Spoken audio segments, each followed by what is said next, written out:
হে আমার প্রতিপালক, আমি আপনার নিকট আশ্রয় প্রার্থনা করছি শয়তানের কুমন্ত্রণা হইতে। হে আমার প্রতিপালক, আমি আপনার নিকট আশ্রয় প্রার্থনা করছি তাদের উপস্থিতি হইতে। সালামুন আলাইকুম। কোরআন থেকে জানতে চাই, আমি মহিউদ্দিন। আমি এখন আলোচনা করব দিন কায়েম। দেখুন, দিন কায়েমের কথা কোরআনে আল্লাহ রাব্বুল আলামিন সূরা সফের 9 নম্বর আয়াতে বলেছেন যে, আমি আমার রসুলকে হেদায়েত সহ সত্য দিন দিয়ে প্রেরণ করেছি, যাতে করে সমস্ত দিনের উপরে বিধানের উপরে আমার দিনকে বিজয়ী করার জন্য। এটা মুশরিকরা যতই অপছন্দ করুক না কেন। দেখুন, সূরা আল ইমরানের 103 এবং 104 নম্বর 103 নম্বর আয়াতে আল্লাহ রাব্বুল আলামিন বলেছেন যে, তোমরা সংঘবদ্ধভাবে ঐক্যবদ্ধভাবে কোরআন আঁকড়ে ধরো, পরস্পর বিচ্ছিন্ন হয়েও না। তাহলে সংঘবদ্ধ থাকার জন্য, ঐক্যবদ্ধ হয়ে কোরআন আঁকড়ে ধরার জন্য আমাদেরকে যে কাজটি করতে হবে সেটা হচ্ছে যে, দলীয় দলীয় মতাদর্শ থেকে আমাদেরকে বেরিয়ে আসতে হবে। এই যে দলীয় মতাদর্শ, প্রত্যেকটা দলের মতাদর্শ প্রকাশ করছে তারা তাদের লিখনির মাধ্যমে, বই পুস্তকের মাধ্যমে। তারা সেই বই পুস্তকগুলি মানুষদেরকে পড়াচ্ছে, যারা পড়ছে তারা সেই দলের ভক্ত হয়ে যাচ্ছে। এভাবে বহু দলে বিভক্ত হয়ে পড়ছে মানুষ। দেখুন, দলীয় মতাদর্শ, কোনো দলের মতাদর্শ কায়েম করার নাম দিন কায়েম নয়। কোনো দল যদি চায় যে আমার মতাদর্শ অর্থাৎ আমার মতো করে আমি দিন কায়েম করব, সেটা দিন কায়েম হবে না। দিন কায়েম করতে হলে আল্লাহ রাব্বুল আলামিন যে কথাটা বলেছেন যে, তোমরা সংঘবদ্ধভাবে ঐক্যবদ্ধভাবে কোরআন আঁকড়ে ধরো, আমার রজ্জুকে আঁকড়ে ধরো, পরস্পর বিচ্ছিন্ন হও না। তাহলে বিচ্ছিন্ন হওয়া থেকে বিরত রাখতে পারে একটাই, সেই জিনিসটা হচ্ছে দলীয় মতাদর্শ প্রচার প্রচারণা থেকে বিরত থাকতে হবে। দেখুন, দলগুলি যে বই পুস্তক লিখে মানুষদেরকে পড়াচ্ছে, আর যারা পড়ছে তারা সেই দলের ভক্ত হয়ে যাচ্ছে, সেই দলের গুণগান গাচ্ছে, আর সেই দল যা বলছে সেগুলি তারা বিশ্বাস করছে। এটা এইভাবে মানুষ বহু দলে বিভক্ত হয়ে পড়ছে, নিজেদের মধ্যে বিভেদ সৃষ্টি হচ্ছে, বিতর্ক সৃষ্টি হচ্ছে। আর এইভাবে যদি তার কোনো দল যদি ক্ষমতায় আরোহণ করে, সে বিতর্কেই থেকে যাবে, তার বিরোধী অন্যান্য দলেরা করতে থাকবে। সেজন্য এ থেকে বাঁচতে হলে এই কোরআনকে আঁকড়ে ধরতে হবে। কোরআন যা বলেছে, অর্থাৎ নিজস্ব দলীয় মতাদর্শ থেকে বেরিয়ে আসতে হবে। নিজস্ব দলীয় বই পুস্তক লেখা বন্ধ করতে হবে এবং এই দলীয় বই পুস্তক পড়া বন্ধ করতে হবে। দলীয় নেতার নিজস্ব মতামত ব্যক্ত করা থেকে বিরত থাকতে হবে। শুধুমাত্র কোরআনের প্রচারণাই করতে হবে। কোরআন যা বলেছে, এই কোরআন হচ্ছে দ্বীনি হক, সত্য, একটি সত্য বিধান।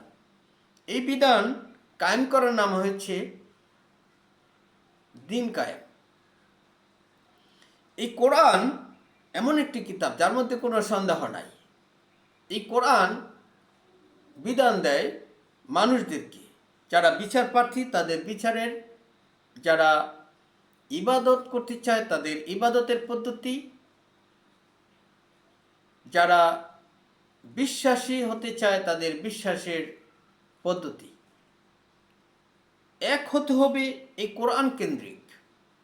এই কোরআন দিয়ে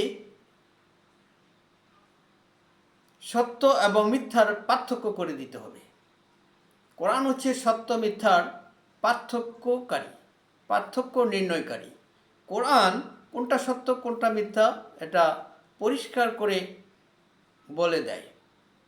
সূরা বাকারার 42 নম্বর আয়াতে আল্লাহ রাব্বুল আলামিন বলেছেন যে, তোমরা সত্যের সাথে মিথ্যাকে মিশিয়ে দিও না, জেনে বুঝে সত্য গোপন করিও না।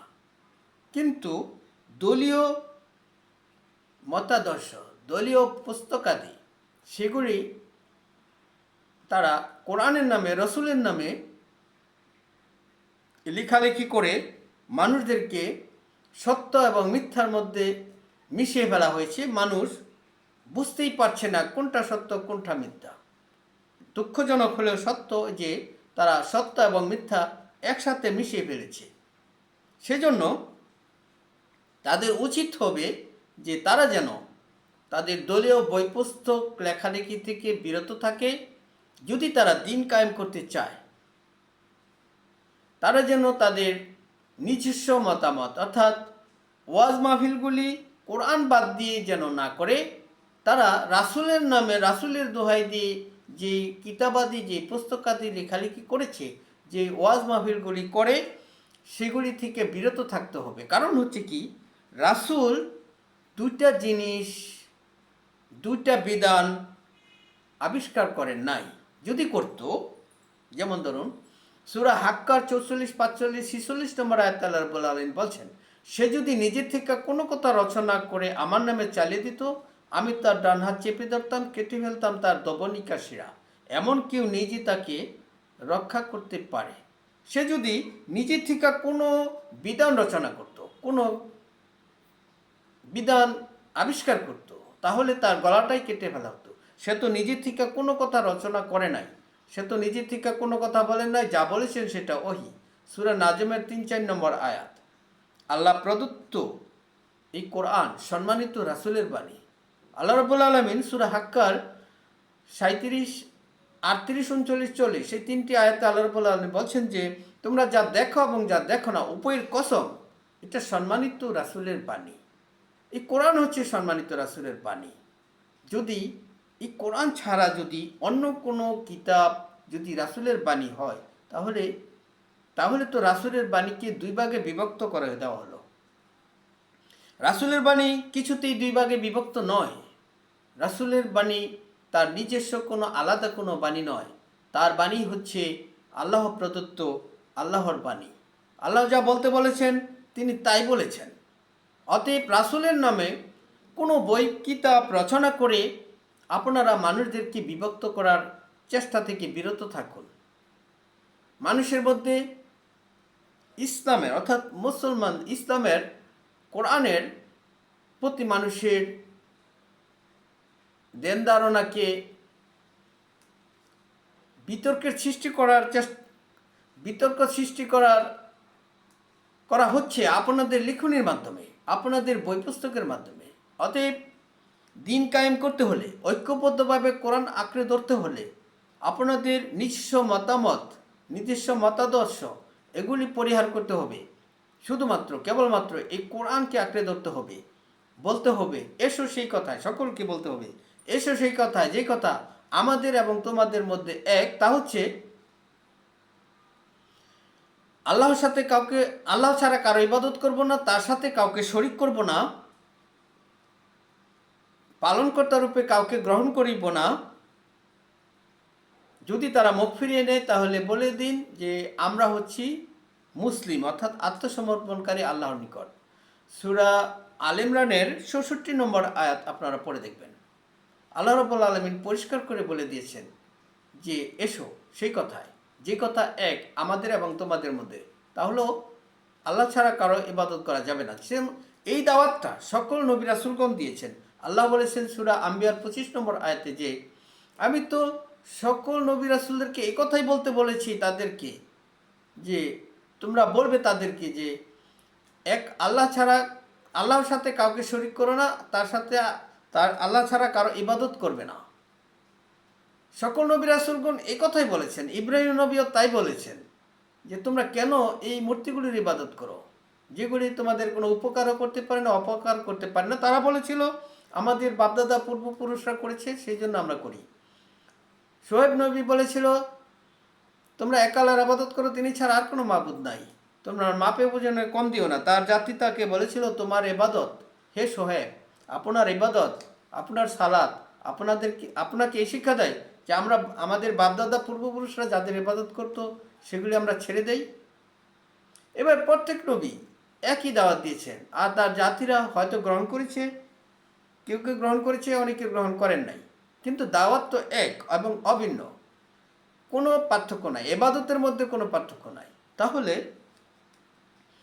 আমাদের দলগুলির মধ্যে যারা মুসলিম নামদারি দল, তাদের মধ্যে ইবাদতের পার্থক্য কেন? তাদের মধ্যে কথাবার্তার পার্থক্য কেন? তাদের মধ্যে মতাদর্শের পার্থক্য কেন?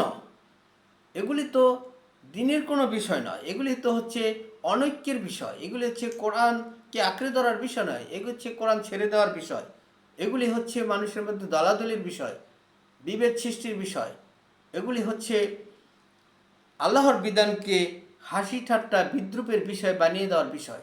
যে কথাগুলি সূরা লোকমানের 6 নম্বর আয়াতে আল্লাহ রাব্বুল আলামিন বলছেন, তারা অসার বাক্য সংগ্রহ করে কিচ্ছা কাহিনী মানুষদেরকে শোনায়। সূরা বাকারার 79 নম্বর আয়াতে বলেছে আল্লাহ রাব্বুল আলামিন যে তাদের জন্য ধ্বংস, তাদের জন্য আফসোস যারা নিজ হাত দিয়ে কিতাব রচনা করে আর বলে যেগুলি আল্লাহর কিতাবের কথা। সূরা আল ইমরানের 78 নম্বর আয়াতে আল্লাহ রাব্বুল আলামিন এই কথাই বলেছেন। অতএব এই সমস্ত কাজ থেকে, কিতাবাদের লেখা থেকে, মন গড়া কথা বলা থেকে, রাসূলের নামে, আল্লাহর নামে, কোরআনের নামে এই সমস্ত কথা বলা থেকে বিরত থেকে ঐক্যবদ্ধভাবে, সংঘবদ্ধভাবে এই কোরআনকে আঁকড়ে ধরার উদাত্ত আহ্বান রেখে আমি আমার আলোচনা এখানে শেষ করছি। আপনাদের উপর শান্তি বর্ষিত হোক।